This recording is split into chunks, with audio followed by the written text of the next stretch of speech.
과학의 힘, 에너지 청혜쌤입니다. 자, 오늘은요, 우리 친구들과 선생님이 복사평형에 대해서 좀 공부하려고 하는데요. 자, 먼저 복사라는 말부터 우리 친구들, 복사?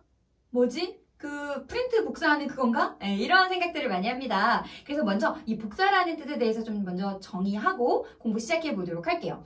자, 그러려면 우리 친구들이 공부했던 열의 전달을 좀 기억하셔야 되는데요. 2학년 때 우리가 열이 전달되는 방법, 바로 세 가지를 공부를 했습니다. 바로 전도, 대류, 복사. 바로 이 복사였어요. 전도와 대류는 우리가 열의 전달 방법에서 열심히 공부했으니까 네, 좀 넘어가고요. 복사에 대해서 먼저 정확한 정의부터 한번 시작을 해볼게요.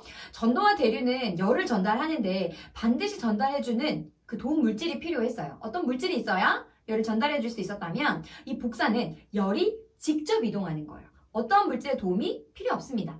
그래서 이 복사의 정의는 뭐냐면 물질의 도움을 받지 않고 물질의 도움을 받지 않는데 열이 직접 전달되는 거.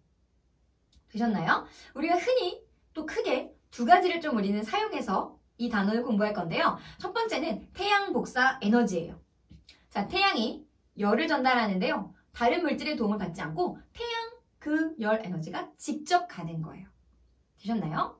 다 태양이 방출하는 복사 에너지를 우리는 지금부터 태양 복사 에너지입니다 라고 이해하시면 되는 거죠.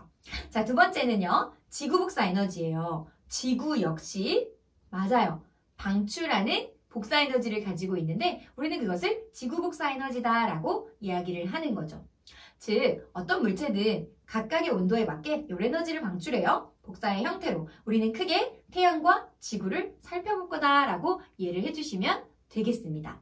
자, 그러면 그림으로 먼저 한번 살펴볼게요. 자, 태양이 있습니다. 그리고 지구가 있죠. 태양이 예를 들어 밖으로 내보내고 있는 방출하는 복사 에너지가 100이다 라고 생각을 해보는 거예요.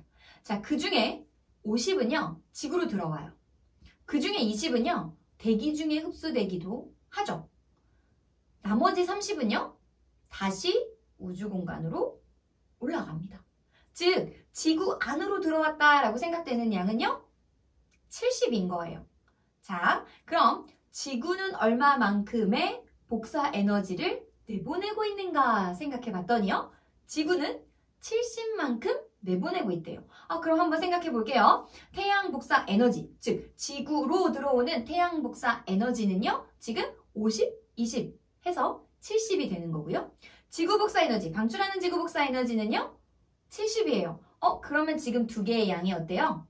같아요. 그런 것을 우리는 복사 평형이다 라고 이해를 해주시면 되는 겁니다. 됐나요? 자, 그럼 같이 정리해 볼게요. 지구가 있고요. 그리고 지구가 흡수하는 태양 복사 에너지 양이 있을 거예요. 그게 앞에서 봤던 70인 거겠죠? 지구는 방출하는 지구 복사 에너지가 있어요. 70이었어요. 그 양이 어땠어요? 같았거든요. 그래서 온도가 항상 일정하게 유지되는 거예요. 지구의 연평균 기온을 보면요. 항상 일정한 상태를 유지하고 있는 이유. 바로 태양 에너지를 계속 받고 있음에도 불구하고 같은 양의 지구 복사 에너지를 내보내고 있기 때문에 바로 지구는 항상 같은 온도를 유지할 수 있는 거다라고 이해하시면 되겠습니다.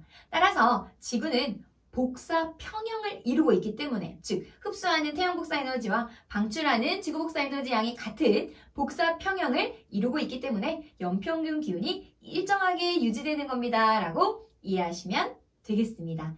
자, 그래서 우리 친구들 왜 태양 에너지는 계속 오고 있는데 지구의 연평균 기온은 일정한가요? 라는 질문에 서로 없이 이 복사 평형을 가지고 바르게 설명할 수 있을 정도로 공부해두면 되겠습니다. 자, 지금까지 선생님은 과학의 힘, 에너지 청혜쌤이었습니다.